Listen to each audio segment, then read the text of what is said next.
How does an individual come to devotion to the divine? There are well-known instances that involve some kind of key experience of the divine, such as the story of Saul on the road to Damascus, or even extreme cases such as Dannion Brinkley, who was struck by lightning, declared clinically dead, and returned devoted and with a mission, as he wrote in his book, Saved by the Light. Near-death experiences clearly represent one way to shake the being out of an external focus on life and turn towards a life of devotion. There are, however, also cases, such as the legendary tale of Valmiki, author of the Ramayana, who was said to be a dacoit, and to avoid his pursuers, he took on the garb and habits of a holy man, and through repeated and daily copying of the way of the sages, became himself a sage and experienced devotion. There are also, of course, those who have devotion from an early age, such as Paramount Yogananda, but who wait long years for the concrete experience of the divine presence. The story of Prahlad, a devotee born into a family of demons, shows us another aspect, as there was clearly a predetermined karmic path in that case, based on prior lifetimes of devotion. Many more, however, take up the life in society without any clear vision of the significance of their lives or their spiritual destiny, yet learn and practice devotional exercises as part of their training and education, and only later recognize the deeper inner meaning and awaken to the yearnings of the soul. One has to consider that as the soul matures through numerous lifetimes, it brings with it the devotional predispositions and secret knowledge of the divine. It may then manifest devotion without specific new revelatory experiences in a particular lifetime.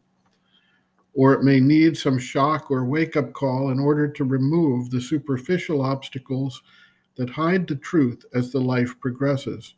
Or even, it may slowly awaken as the process of growth takes place.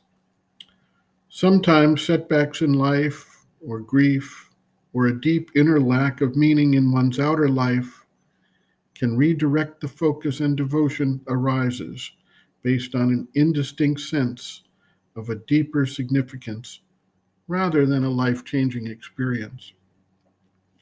Sri Aurobindo writes, quote, "It is not surely the bhakta, but the man of knowledge who demands experience first. He can say, 'How can I know without experience?' But he too goes on seeking like Totapuri, even though for 30 years striving for the decisive realization. It is really the man of intellect, the rationalist, who says, 'Let God, if he exists, prove himself to me first, then I will believe. Then I will make some serious and prolonged effort to explore him and see what he is like.' All this does not mean that experience is irrelevant to sadhana. I certainly cannot have said such a stupid thing. What I have said is that the love and seeking of the divine can be, and ordinarily is, there before the experience comes. It is an instinct, an inherent longing in the soul, and it comes up as soon as certain coverings of the soul disappear or begin to disappear. The next thing I have said is that it is better to get the nature ready first, the purified heart and all that, before the experiences begin, rather than the other way round. And I base that on the many cases there have been of the danger of experiences before the heart and vital are ready for the true experience. Of course, in many cases, there is a true experience first, a touch of the grace. But it is not something that lasts and is always there, but rather something that touches and withdraws and waits for the nature to get ready. But this is not in every case, not even in the majority of cases, I believe. One has to begin with the soul's inherent longing, then the struggle with the nature to get the temple ready, and then the unveiling of the image, the permanent presence in the sanctuary. End quote.